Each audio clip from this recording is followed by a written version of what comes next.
Assalamualaikum warahmatullahi wabarakatuh. Alhamdulillahi rabbil alamin. Alhamdulillahi wa kafa. Wassalatu wassalamu ala nabiyil mustafa wa ala alihi wa ashabihi ahli sidqi wal wafa. Qala Allah ta'ala fi kitabihil karim. A'udzu billahi minasyaitonir rajim. Bismillahirrahmanirrahim. La'in syakartum la'azidannakum wa la'in kafartum inna 'adzabi lasyadid. Shadaqallahul 'azim wa balagha rasuluhun nabiyul habibul karim wa nahnu 'ala dzalika minasyahidin walhamdulillahi rabbil alamin. Ahlan wa sahlan bikum di channel Muhasabah Media. Di video kali ini kita akan melihat dan mereaksi sebuah video di mana ada pertemuan dua ulama besar Indonesia. Beliau adalah Habib Rizik Syihab dan Kiai Haji Ma'ruf Amin. Dulunya mereka satu panggung, karena ada kepentingan dan pandangan-pandangan politik yang berbeda, mereka berseberangan. Namun di video kali yang akan kita lihat, mereka kembali dipertemukan dan kembali satu panggung. Bagaimana keseruannya? Sebelum itu, bagi yang ingin mensupport channel ini, langsung saja dengan cara like, komen, dan subscribe. Jazakumullahu khairan katsira. Tanpa berpanjang kalam, kita ke videonya. Assalamualaikum warahmatullahi wabarakatuh.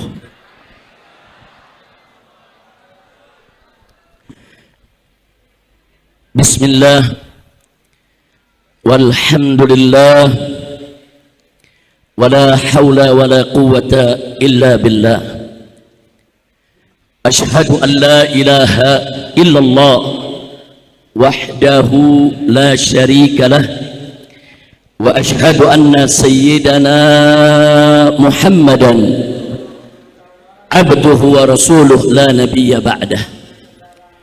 Allahumma salli wa sallim wa barik ala sayyidina wa habibina wa syafi'ina wa maulana nabiyyina Muhammadin wa ala alihi at-tahirin at-tayyibin wa ashabihi al-ghurril mayamin wa man tabi'ahum bi ihsanin ila yaumiddin. Amma ba'd, siyadatul habaib asy-syurafa wa sa'adatul ulama'il fudala wa jami'il hadirin wal hadirat al-a'izza'il ahibba rahimakumullah. في هذه المناسبة السعيدة الطيبة المباركة لا أنسى أن أوصيكم جميعا ونفسي بتقوى الله وبطاعة رسول الله صلى الله عليه وسلم. فنسأل الله سبحانه وتعالى أن يهدينا إلى صراطه المستقيم ويجعلنا من المتقين ويدخلنا جنته جنة النعيم بحق سيد المرسلين والحمد لله رب العالمين. تقبل الله منا ومنكم فتقبل يا كريم. Ahiba'il kiram, setelah puja dan puji kita panjatkan bagi Allah Jalla Jalaluh, setelah salawat dan salam kita sampaikan untuk junjungan Nabi kita tercinta Sayyiduna Muhammad beserta para keluarga dan para sahabatnya, maka dalam kesempatan berbahagia ini, dalam acara yang penuh keberkahan ini, tidak lupa kita sampaikan salam penghormatan kita secara khusus dan istimewa untuk guru besar kita semua, untuk orang tua kita yang pada hari ini menjadi wasilah bagi kita sehingga kita kumpul di tempat ini, yaitu Syekhunal Walid Al-Muhtaram Al-Mukarram Ustadzana Al-Mahbub Kiai Haji Mahfuz As-Sirun hafizahullah ta'ala wa ra'ah. Famatanallahu bituli hayatih wa nafa'ana bi ulumih fid dini wad dunya wal akhirah. Amin ya rabbal alamin. Kita selalu doakan semoga guru kita Kiai Mahfuz saudara diberikan kekuatan oleh Allah, diberikan perlindungan, diberikan kesuksesan dalam setiap langkah perjuangan dakwahnya, dan pondok pesantrennya Al-Itqan diberkahi oleh Allah Subhanahu wa taala. Dikeluarkan dari pondok pesantren ini ulama-ulama yang amilin, yang mukhlisin, yang mujahidin. Amin ya rabbal alamin. Kemudian tentunya tidak lupa Salam penghormatan ini juga kita sampaikan untuk ayahanda kita tercinta, yaitu Al-Muhtaram Al-Mukarram Syekhuna Al-Walid Bapak Kiai Haji Ma'ruf Amin hafizahullahu ta'ala wa ra'ah. Alhamdulillah, beliau tadi sudah menyampaikan kepada kita mau'izahnya yang luar biasa, singkat, padat, ringkas, jelas, dan merupakan samudra hikmah baik buat para kiai maupun buat santri, begitu juga untuk masyarakat pada umumnya. Dan kita berbahagia hari ini kita kedatangan juga yaitu seorang tamu, saudara, seorang ulama dan putra ulama, yaitu tidak lain dan tidak bukan adalah Profesor Dr.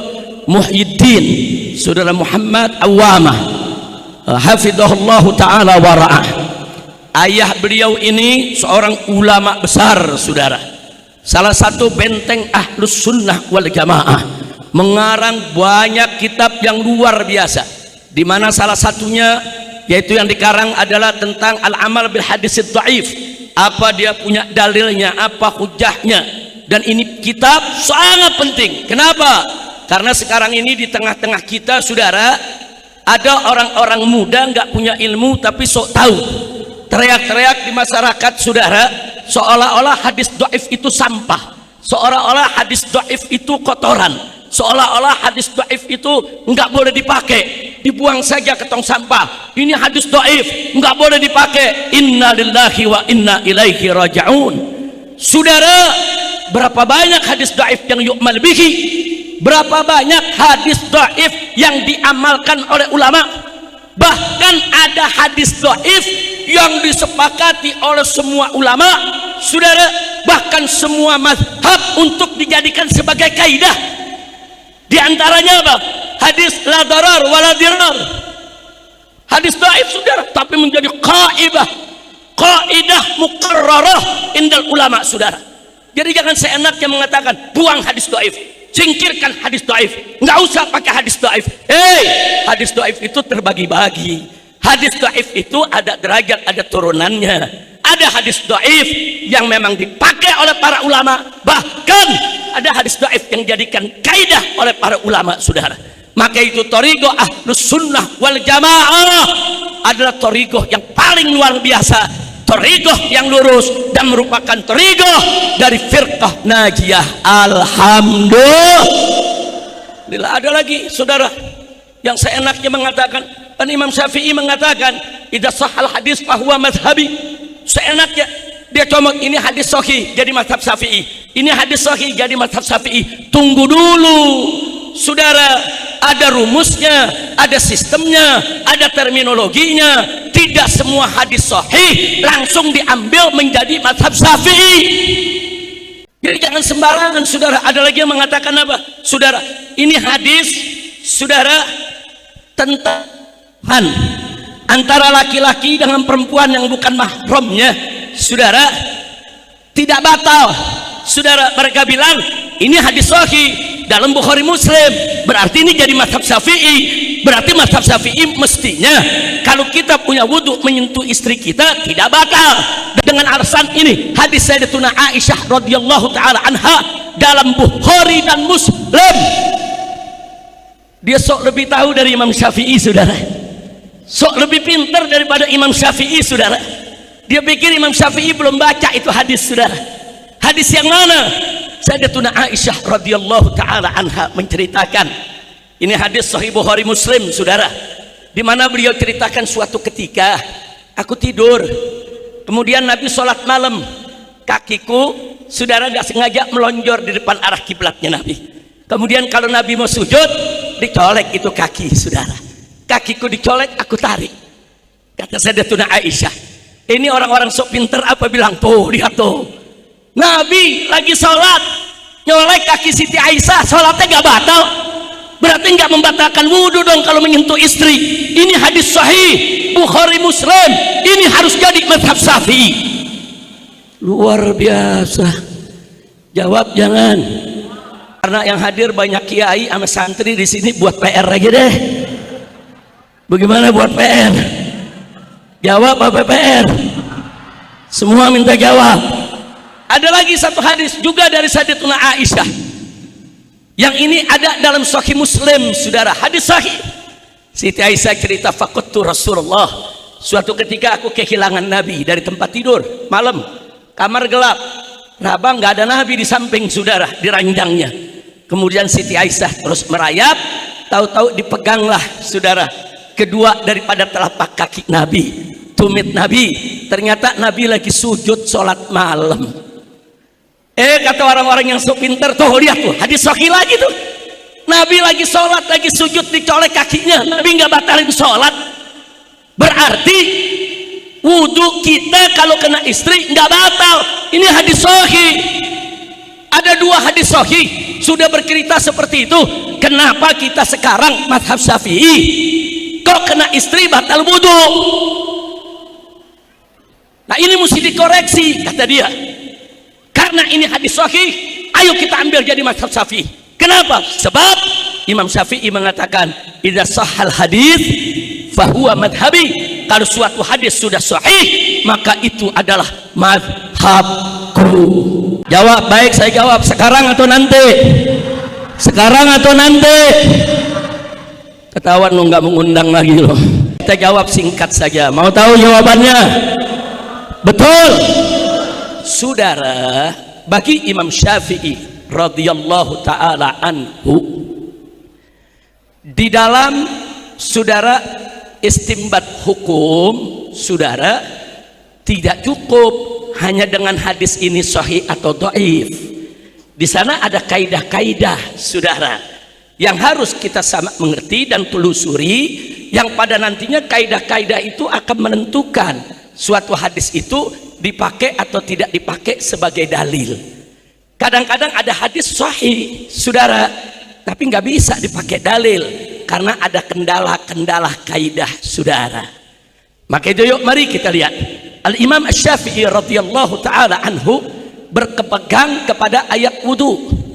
Ya ayyuhalladzina amanu idza qumtum ilas shalah faghsilu wujuhakum wa aydiyakum, saudara, dan seterusnya. Nah di tengah ayat Allah menceritakan di antara yang membatalkan wudhu itu aula mastumun nisa, yaitu kalau kamu menyentuh perempuan. Bagi Imam Syafi'i, lamsun di sini saudara dengan makna hakiki, lamsun adi.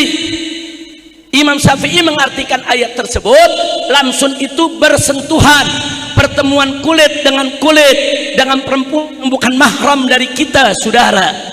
Ini makna hakiki. Bagi Imam Abu Hanifah, mereka mengartikan lamsun di situ jima, menyentuh di situ bahasa kiasan, majazi, maksudnya adalah hubungan intim antara suami istri, saudara. Makanya dalam mazhab Abu Hanifah, menyentuh istri nggak batal wudhu, tapi kalau menyetubuhi istri baru batal wudhu. Kenapa? Karena mengambil makna majazi. Itu mazhab Abu Hanifah. Mazhab Syafi'i nggak begitu, saudara. Selama satu ayat hukum bisa diartikan secara hakiki, nggak boleh dibawa ke majazi, saudara. Ini prinsip dalam mazhab Imam Syafi'i, saudara. Arti ayat tadi lamsun artinya menyentuh, itu makna hakiki, jangan dibawa ke majazi selama masih bisa dipahami secara hakiki, saudara. Kira-kira jelas tidak? Jelas tidak? Saya kasih contoh, saudara. Dalam ayat sifat, kita keluar sedikit.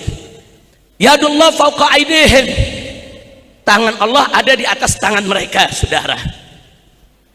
Kalau diartikan tangan dengan makna hakiki, maka dalam mazhab Asy'ari, saudara, itu bisa mengantarkan kepada tasbih dan tajsim.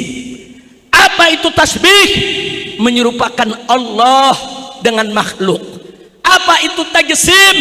Menjasmanikan Allah dalam bentuk, saudara. Bagi Ahlus Sunnah wal Jamaah, mazhab Asy'ari haram untuk mengartikan sedemikian rupa. Padahal arti yadun secara hakiki ini tangan. Tapi di sana ada makna majazi. Arti majazinya, tangan itu bisa diartikan kekuatan atau kekuasaan.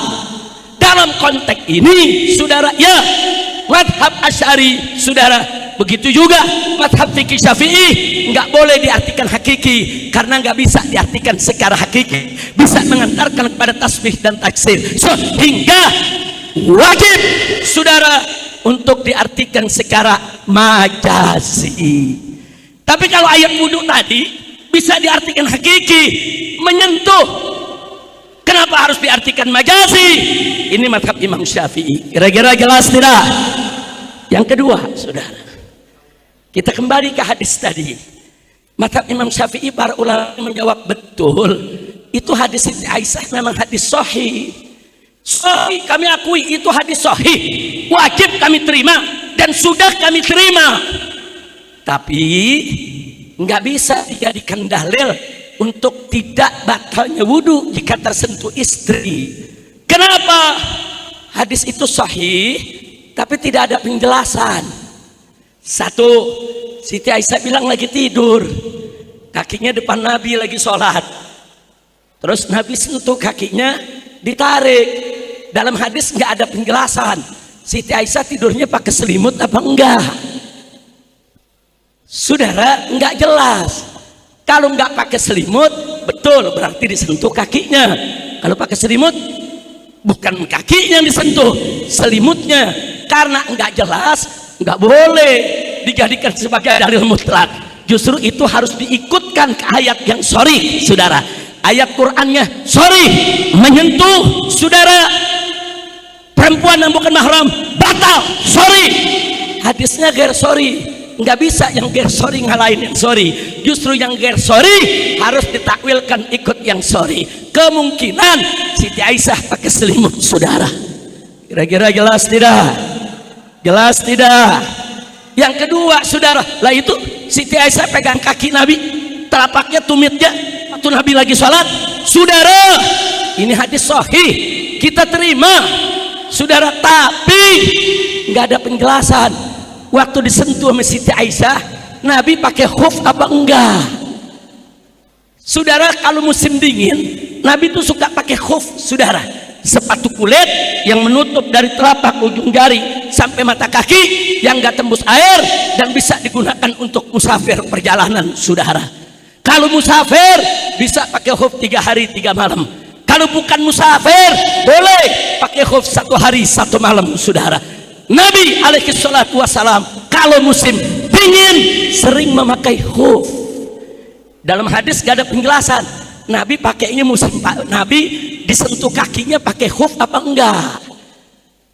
Kalau enggak pakai khuf, mana penjelasannya? Kalau pakai khuf bisa ditakwilkan karena sejalan dengan sharihul ayah. Kira-kira jelas tidak? Maka itu saya mau tanya, mazhab Syafi'i cerdas tidak? Bagus tidak? Teliti tidak? Bangga tidak ikut mazhab Syafi'i? Takbir. Jadi jangan seenaknya ngomong kalau hadis sahih itu mazhab Syafi'i, pala lo bomenyan. Emang semudah itu? Enggak semudah itu. Betul kalam Syafi'i, idza sahhal hadis fahuwa madhhabi. Tapi ini bukan untuk orang awam, saudara. Ini untuk mujtahid, ini untuk orang alim yang bisa menilai, yang bisa melihat apa betul hadis sahih tersebut tidak sampai kepada Imam Syafi'i, apa betul hadis sahih itu, saudara, memang belum diistimbatkan oleh Syafi'i, apa betul hadis sahih itu bisa ditarik ke mazhab Syafi'i. Yang bisa menentukannya adalah para ulama. Betul? Betul? Ada lagi, saudara, di YouTube dai Wahabi, saudara, ngomong enak betul. Saudara-saudara, jangan pernah baca kitab Ihya Ulumuddin, karena Ihya Ulumuddin 90% hadisnya dhaif.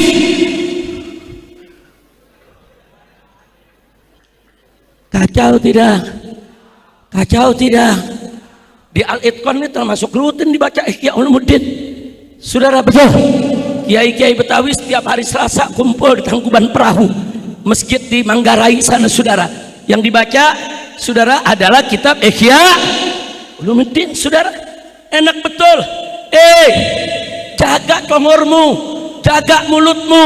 Kapan kau pernah baca Ihya Ulumuddin? Berapa banyak, saudara, ribuan ayat Al-Quran dan hadis yang sahih, hadis yang hasan, saudara, baik sahih li dzati, sahih li ghairi, hasan li dzati, hasan li ghairi, begitu juga dhaif yang yu'mal bihi yang diriwayatkan oleh Imam Ghazali dalam kitab Ihya Ulumuddin. Hanya ada beberapa gelintir hadis, beberapa hadis yang memang diperdebatkan oleh ulama, tapi itu pun sedikit pun tidak mengurangi nilai dan kedudukan daripada kitab Ihya Ulumuddin. Takbir. Masya Allah. Jadi ini dia nih, ahli hadis bukan, ahli fikih bukan, ngomong seenaknya, jangan baca Ihya Ulumuddin. Nah maka itu saudara, saya tidak mau berpanjang lebar lagi, bahwa hati-hati betul yang dikatakan tadi oleh Kiai Haji Ma'ruf Amin hafizahullah ta'ala wara'ah, bahwa yuk mari kita jaga persatuan kesatuan para ulama, para kiai, khususnya dari Ahlus Sunnah wal Jamaah. Jangan sampai umat kita ditipu mereka, umat kita dibohongi mereka, umat kita dijauhi daripada akidah Ahlus Sunnah wal Jamaah.